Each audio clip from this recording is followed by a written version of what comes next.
What's going on, knuckleheads? This is the Fighters Rep, and this is our Artur Beterbiev versus Oleksandr Gvozdyk preview prediction. We are live. It's 9 p.m. Pacific, and we do this almost every day at 9 p.m. where we talk about something going down in the world of combat sports, especially boxing and MMA, because something is always going down in the world of boxing and MMA. And this is a fantastic fight, you guys. If you guys don't know much about boxing, let me tell you, you are going to want to tune in to this fantastic fight, because this fight is a unification fight. It means a ton for the light heavyweight division. But besides that, and the most important part, is that this is going to be a fantastic fight between two really good fighters who are two of the best fighters in their division. And these guys are definitely heavy hitters. They're going to bang it out. Artur Beterbiev just absolutely smashes people. Gvozdyk is also a very strong fighter. And this is a fight that I'm really looking forward to, because this is one of those rare fights where you have the best guys in the division fighting each other, and this is such a rarity in boxing culture and in the boxing establishment that we so often rant against, because it is straight up the two best guys in the division, if you ask me, or two of the best guys in the division going up against each other, with Gvozdyk being the WBC champ and Beterbiev being the IBF champ. And it's just fantastic. So, we're going to briefly go through the tail of the tape here on this one, because I think this is going to be a really exciting fight. And I want you guys to know the physical dimensions of these guys before we get it going. And we're going to do that, and then we're going to give our prediction. Now, the odds for this fight are extremely even. It looks like some of them are favoring Gvozdyk, probably because he's, known as a technically more sound boxer than Beterbiev. But as we saw in the fight between Errol Spence and Sean Porter, a pressure fighter can always give a technical fighter hell, exactly the way Sean Porter did to Errol Spence. And that is exactly what Artur Beterbiev is. He's a pressure fighter, but not only that, he's a decorated fighter. He's, very accomplished in boxing. He definitely was an Olympian for Russia. He's just done fantastic work throughout his career as a fighter, and he's not a guy, even though we're looking at him as the pressure fighter with, I think, more power than Gvozdyk in this fight, who's also very powerful. He's not a guy who you can just write off as a pressure fighter. He's definitely an educated fighter, but his style is definitely a pressure style, although it's a very technical pressure style. He finds his openings, he wears you down, and he knocks you out. This guy was a heavyweight as an amateur for some time, and he's actually fought during his amateur career at the World Championships. He fought Alexander Usyk. So Beterbiev is no joke and can really hurt somebody when he's in there. So again, this is an IBF WBC unification bout, and a very exciting fight.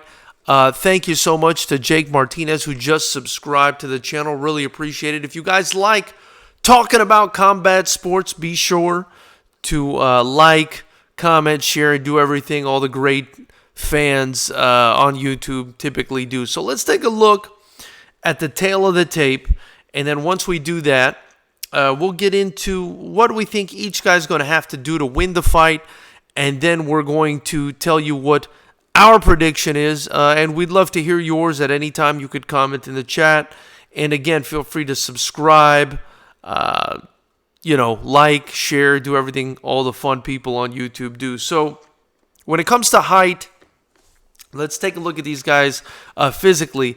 Obviously, they're both coming in at the light heavyweight limit.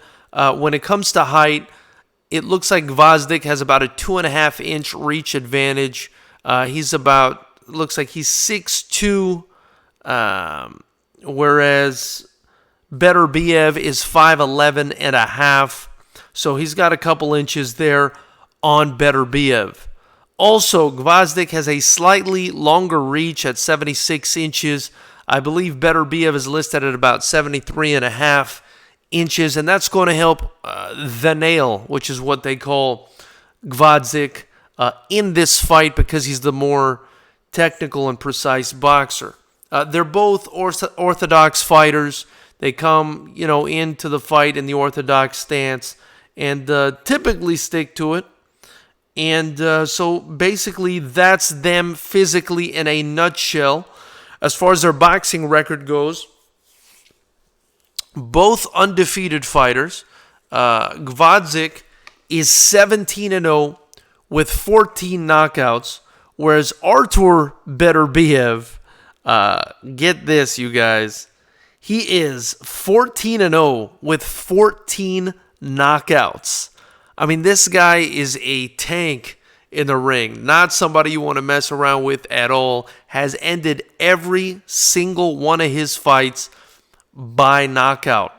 Now, both of these guys have shown a very slight, albeit real, vulnerability at times throughout their career. Now, what do I mean by that? Well, they are pretty tough guys and seem to be iron-chinned for the most part. However, they've both been knocked down. I believe it was Tommy Karpency that knocked down Oleksandr Gvozdyk. I think it was back in 2016. And recently, Beterbiev was knocked down. It looks like it was in 2018. So, these guys are very strong guys. And they do have strong chins. These guys are not weaklings at all. I'm not saying these guys are chinny, but they have shown some vulnerability. And it was Tommy Karpency that knocked Gvozdyk down in the first round in 2016. The guy who knocked Beterbiev down was Callum Johnson, who knocked him down in the second round of a 2018 title fight. Now, again, that's not to say these guys are chinny at all. I mean, these guys are absolute beasts, right? But having shown the propensity to be knocked down, and definitely Gvozdyk looked like he was hurt a couple times in that Adonis Stevenson fight, that indicates to me that either of these guys can go at any moment in this fight, which makes it all the more intriguing because they're so evenly matched, and they're such good fighters, and they're so physically strong, and their punch is so strong that it just adds to the allure of this fight, because from a technical standpoint, even though Gvozdyk is more of like a boxing technician, I would have to say that Beterbiev is a fighting technician, meaning he's gonna keep this fight a pressure fight. He's going to try to be on the inside, and he's going to try to bang Gvozdyk out of there and wear him down and make him uncomfortable. And at the end of the day, that's a technique too. So both of them are very technical in their own respects. But the fact that they could both knock each other out at any time or hurt each other at any time, and I'm basing that on the fact that they both hit very hard and have both been hurt in the past by guys who probably don't hit as hard as they do, I think that makes this fight extremely exciting. You've got also incredible corners and teams in this fight, where you've got Teddy Atlas training Gvozdyk and Mark Ramsey training Beterbiev. So, I mean, especially in that Atlas corner, you can look forward to some drama. Now, as far as what I think each guy needs to do in this fight to win, I think it's pretty simple. You know, Gvozdyk is going to have to keep this fight at range. He's going to have to use his reach advantage, his boxing technique, his footwork, which he's got great footwork like so many of the other Ukrainians. This guy was a bronze medalist in the Olympic. His pedigree is ridiculous. He went something like 250 or 200 and something, and with 30 losses in his amateur career. I mean, this guy has over 250 amateur fights. So, I mean, he's got an incredible pedigree. He needs to use that pedigree. Keep Beterbiev off him. Keep him honest. Crack him when he tries to come inside. Make him pay. And do that often. Otherwise, Beterbiev is going to stalk him. Beterbiev is going to be in incredible condition. Both of these guys are going to be in incredible condition. I think the physically stronger man is Beterbiev. The guy is an absolute savage, a specimen when it comes to his physique. That's not to say Gvozdyk is not. If I were to grade them, I would give Gvozdyk an A as far as his physical strength goes. But when it comes to physical strength, man, Artur Beterbiev is an absolute beast. You'd have to give him an A+ if you were going to grade him. So I believe he's going to use that physique. He's going to press Gvozdyk, and that's what he's going to have to do in order to win this fight. He's going to have to pressure Gvozdyk like he typically does, and he's going to have to hurt him. He's going to have to hurt him because I don't think that Beterbiev is going to have the ability to outpoint Gvozdyk over the course of a 12-round fight. So that's what I think about this fight. You guys, you've got one guy, again, 14-0 with 14 knockouts. You've got another guy, 17-0 with 14 knockouts. This is a 50-50 fight, an absolute treat, not something that we typically get in boxing, where they absolutely love to bullshit us in boxing with these A-side, B-side fights. This is not really an A-side, B-side fight. These are both fantastic, fan-friendly fighters. Unfortunately, it's not getting the attention that it deserves because these guys, let's just be honest, they're not that famous. Gvozdyk is from the Ukraine, and he hasn't basically endeared himself to the American public the way that Lomachenko or Usyk have. And as far as Beterbiev goes, he's from Dagestan originally. He was born there. He's of Chechen descent. He moved to Montreal, which is his adopted home. So obviously he hasn't been embraced by American fans. And the fight's happening in Philadelphia. I'm sure he's got a great following in Montreal. But these guys just, because they're born abroad, because they haven't been exposed to the American public the way they should be yet, or as of yet, they still haven't built the popularity that they deserve, if I'm being honest. However, I do think that this fight is going to go a long way in bringing them to the forefront. It's happening in Philadelphia. The strange thing is it's on a Friday night, but maybe that'll make it accessible to certain, casual fans who want to tune in on a Friday night and watch the fight as opposed to a Saturday. It's going down in Philadelphia.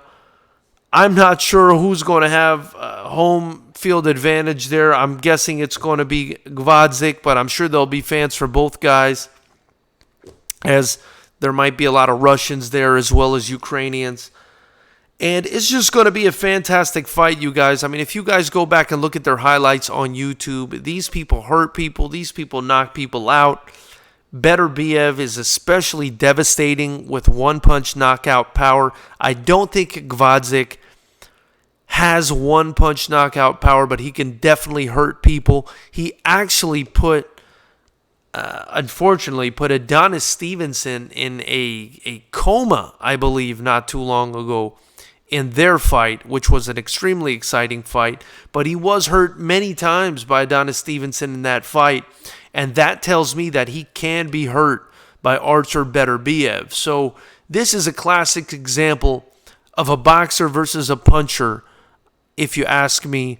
However, the boxer in this situation is also a pretty damn good puncher. And the puncher in this situation is a pretty damn good boxer. Marco Martinez, thanks for jumping in on the chat, brother. He's saying, I'm a little behind on the light heavyweight division. I last paid attention when Ward beat Kovalev. It has always been a competitive division. Especially now, Marco Martinez, you've got these two absolute beasts in the division, and the other two title holders are, get this, Sergey Kovalev, who's going to be fighting Canelo Alvarez, who's probably at this point third or fourth of these light heavyweights, just because I feel like he's eroding. And Dmitry Bivol, who is one of the younger ones, and he's an upcoming, also from, I believe, a Soviet satellite country or former Soviet bloc country. Also a beast, man. It is a very, very tough division, and Canelo's got some balls to be jumping into the division to fight Sergey Kovalev, but I think he sees something in Kovalev that I saw, especially in that yard fight, where Kovalev is starting to deteriorate, and Andre Ward found Kovalev's kryptonite in that second fight when he went to the body. And I think Canelo believes that he can go to the body as good as Andre Ward, and he's got big power, so I think he'll be able to go to the body and do some great work against Kovalev. But again, this light heavyweight division is absolutely stacked, and at this point, Kovalev is probably the weakest link, if I'm being honest, because he's eroded. I think a prime Kovalev is a handful for anybody, but I think Kovalev has eroded to the point now in his career where he can actually get beat quite handily by Canelo Alvarez, but he can also beat Canelo Alvarez. Bottom line, Kovalev is not the same Kovalev, but these two guys are beasts. Another thing to look out for in this fight, Beterbiev a little bit older than Gvozdyk, 34 years old versus 32 years old. So that may come into play. Beterbiev was floored, like we said, last year, so age may be catching up to him. But if it hasn't, Gvozdyk is in for a very tough night, and I mean, it's such a rarity to see a 50-50 fight, and the fact that this is happening on a Friday night is kind of disappointing to me. This is a fight that if you're a hardcore fan, man, you know this is a must-watch fight. This is not a fight you can miss if you're a hardcore fan at all. And I think if you're a casual fan, you want to catch this fight because these guys are going to go in there and these guys are going to bang it out. These guys are no joke. Marco Martinez is saying, how does this generation match up against, say, 10 years ago when Dawson, Pascal, Stevenson, Hopkins were the cream of the crop? You know, it's interesting because Kovalev beat Pascal, Ward beat Dawson, Stevenson and Kovalev never fought, but, Gvozdyk beat Stevenson, and Kovalev also beat Hopkins.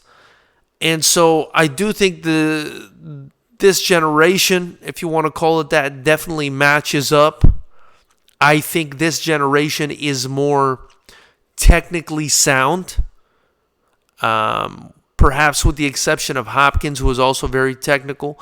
I think this generation is more technically sound because I don't think Stevenson and Pascal were especially technical. I do think Dawson and Hopkins were more technical, but Dawson got worked over by Andre Ward and stopped. Let's not forget that. So even though he was technical, he was definitely not at the level of an Andre Ward. And let's not forget that first Ward-Kovalev fight, man, that was a really close fight. A lot of people thought Kovalev won that fight. So, I would say this generation overall, if you want to call it that, is a bit more technical. These Soviet bloc countries, they really have extensive amateur careers, and I think that helps their technique quite a bit. And I think it's going to be a fantastic fight, man. I'm telling you, this is a must-watch fight, you guys.